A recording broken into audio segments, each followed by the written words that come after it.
Kepemimpinan Anies Baswedan tengah mendapat kritik tajam. Pelaksana tugas Ketua Umum Partai Solidaritas Indonesia, Giring Ganesha, melontarkan sindiran tajam soal cara Anies membelanjakan uang rakyat. Giring mempertanyakan mengapa Anies ngotot untuk menggelar balap mobil Formula E di tengah kondisi masyarakat yang serba susah karena pandemi. Dia mengabaikan tekanan rakyat yang meminta dia membatalkan rencana balapan mobil Formula E. Dan mengeluarkan 1 triliun uang rakyat untuk acara tidak berguna itu.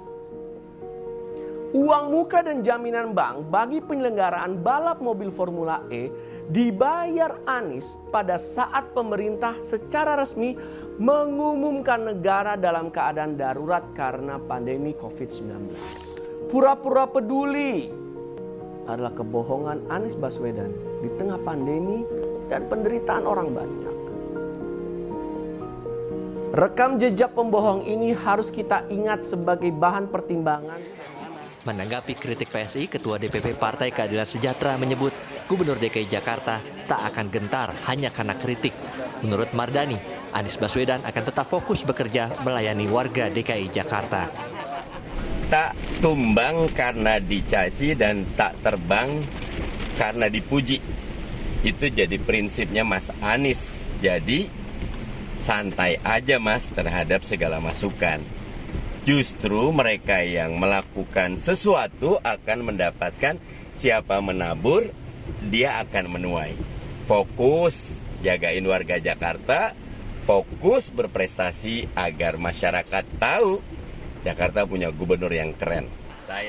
Wakil Gubernur DKI Jakarta Ahmad Riza Patria menyebut Formula E menurut rencana digelar pada Juni 2022 karena balap Formula E seharusnya terlaksana pada 2020. Insya Allah dilaksanakan di tahun 2022. Kita berharap bisa di bulan Juni. Ya kita tunggu saja. Apa alasannya Pak? Hah? Alasannya apa?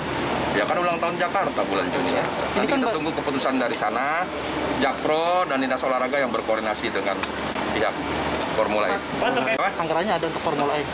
Kenapa? Anggarannya ada. Ya kan Formula E sudah dibayar sebelumnya. Berarti Formula E ini dinilai menjadi ambisi politik Pak Anies karena menjadi tahun terakhir tahun depan. Ya enggak, kan harusnya 2020. Tapi karena ada Covid mundur 21, mundur 2022 ya. Wakil Gubernur DKI Jakarta menyatakan pembayaran 2,3 triliun rupiah untuk 5 tahun penyelenggaraan Formula E juga akan melibatkan pihak swasta. Nanti tidak hanya dibebankan oleh APBD, bahkan nanti akan dibebankan oleh swasta, ujar Riza Patria kepada Kompas.com 14 September lalu. Gubernur DKI Jakarta Anies Baswedan menjadikan Formula E sebagai salah satu isu prioritas yang harus terselenggara pada 2022. Dalam instruksi Gubernur DKI Jakarta nomor 49 tahun 2021 tentang penyelesaian isu prioritas daerah tahun 2021-2022 yang ditandatangani Anies pada 4 Agustus 2021 disebutkan, Formula E, target keluaran, terselenggara lomba Formula E, target waktu Juni 2022. Instruksi Gubernur DKI tersebut menyebutkan Formula E menjadi isu prioritas kedua yang harus terselenggara pada 2022. Tim Liputan Kompas TV. Saudara, mengapa tudingan ini muncul dari PLT Ketua Umum PSI Giring Ganesha ke Gubernur DKI Jakarta Anies Baswedan? Kita bahas bersama juru bicara DPP PSI Nanang Priyotomo dan anggota fraksi Partai Gerindra DPRD DKI Jakarta Syarif. Selamat malam Bapak-Bapak. Ya, selamat malam. Selamat malam. Oke, kita masih nunggu Bung Syarif ya dari Gerindra, nanti kita akan coba gabung.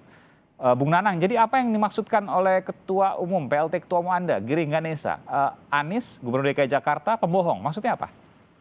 Ya, maksudnya sangat jelas ya, yang namanya kebohongan itu adalah perbedaan antara apa yang dijanjikan dengan apa yang diberikan. Oke, apa yang disajikan, apa yang diberikan? Jadi pada saat kampanye itu yang dijanjikan adalah rumah DP 0%. Atau DP 0 rupiah, kemudian menjanjikan adanya lapangan pekerjaan sekian ribu melalui program OPOC, kemudian menjanjikan naturalisasi sungai. Tetapi yang diberikan bukan rumah DP 0 rupiah sebagaimana target awal, bukan naturalisasi sungai yang seperti apa, bukan lapangan pekerjaan lewat OPOC, tapi justru diberikan tontonan berupa balapan. Ini jelas beda antara apa yang dijanjikan dengan apa yang diberikan, itu yang disebut bohong. Oke, dan kemudian tudingannya adalah untuk kepentingan politik Anies Baswedan 2024. Gimana logikanya? Ketua umum kami, pernyataan ketua umum kami itu tidak ditujukan kepada Pak Anies. Oke. Tetapi ditujukan kepada masyarakat. Jadi ketua umum itu sedang berbicara dengan masyarakat, bukan dengan Pak Anies. Kami memberitahukan bahwa masyarakat harus ingat bahwa ada janji yang tidak dipenuhi dan ada hal yang tidak pernah dijanjikan tapi diberikan. Nah, kenapa dikaitkan dengan 2024? Karena memang di sebagian masyarakat itu ada yang sudah mulai secara prematur memikirkan 2024, bahkan di media-media sosial, di komunitas-komunitas, belum. Tapi kan bukan Anies Baswedannya, yang lain juga begitu, bahkan nggak ada billboard. Nah itu, bukan karena masyarakatnya itu sebagian ada relawan Anies Baswedan for Presiden. Oke, apa kaitannya dengan Anies Baswedan? Iya, karena kami juga berbicara dengan masyarakatnya, bukan dengan Anies Baswedannya. Oke, lalu kaitan ke pembohongnya dengan 2024 apa? Ya, kalaupun sekarang di masyarakat sudah ada yang prematur berbicara tentang pilpres, dalam artian ingin Pak Anies jadi presiden, loh kenapa kok harus itu, kan begitu? Enggak, kan saya baca ya dari apa yang kemudian saya mendengar apa yang kemudian Ketua Umum Anda sampaikan bahwa melakukan kurang lebih ya, melakukan proyek mercusuar, lalu untuk kepentingan 2024 sehingga berbohong, kan kurang lebih begitu ya? Ya, betul. Oke. Betul. Jadi apa kaitannya berbohong untuk 2024? Ya. Yang mana yang berbohong, lalu apa yang kemudian diperjuangkan untuk 2024? Proyek yang mana? Di masyarakat sekarang ada gejala-gejala yang prematur mengatakan Pak Anies harus jadi presiden 2024. Kami sampaikan fakta bahwa saat ini di DKI Jakarta saja Pak Anies ini sudah melakukan hal-hal yang tidak seperti yang dijanjikan dan tidak melakukan hal-hal yang dijanjikan. Oke, satu contohnya. Ya, contohnya seperti itu tadi, rumah DP 0 rupiah. Oke. Sekarang seperti apa progresnya? Begitu. Kemudian naturalisasi sungai, di mana sungainya? Ya. OKOC bagaimana nasibnya? Oke. Kalau memang ada anggaran pemerintah yang sekian triliun, kenapa tidak dioptimalkan untuk memenuhi janji kampanye? Apa kaitannya janji yang tidak dijalankan itu dengan 2024? Ya, bagaimana kita akan bisa mempercayai seorang yang dalam melaksanakan pemerintahan di DKI Jakarta saja janji-janjinya belum terpenuhi, lalu mau kita beri amanat sampai ke... Bukan kan disebutkan begini, karena ada proyek-proyek yang kemudian dilakukan mercusuar untuk 2024. Nah, apa kaitannya? Saya belum dapat nih dari Anda, Bung Nanang. Jadi, kalau kaitan tadi Anda katakan janji yang tidak ditepati, apa kaitannya dengan 2024? Ya, untuk bisa memilih seorang presiden, Mas, itu ya tentu kita membutuhkan seorang figur yang benar-benar sudah teruji, bisa menjalankan apa-apa yang sudah dijanjikan kepada masyarakat. Oke, jadi nggak boleh ada janji yang nggak dijalankan gitu ya? Kalau dalam skala provinsi saja sudah seperti itu kejadiannya, kok tiba-tiba di masyarakat ada riak-riak yang ingin mencalonkan sebagai presiden? Bukan sebuah pembenaran, tapi bukankah setiap pemimpin kalau dicari ada janji yang tidak ditepati? Bahkan Pak Jokowi sekalipun ada kemudian kritik-kritikan soal itu. Ya. Janji-janji pemimpin yang paling menjadi sorotan itu adalah janji-janji strategis yang masuk dalam janji-janji kampanye, Mas.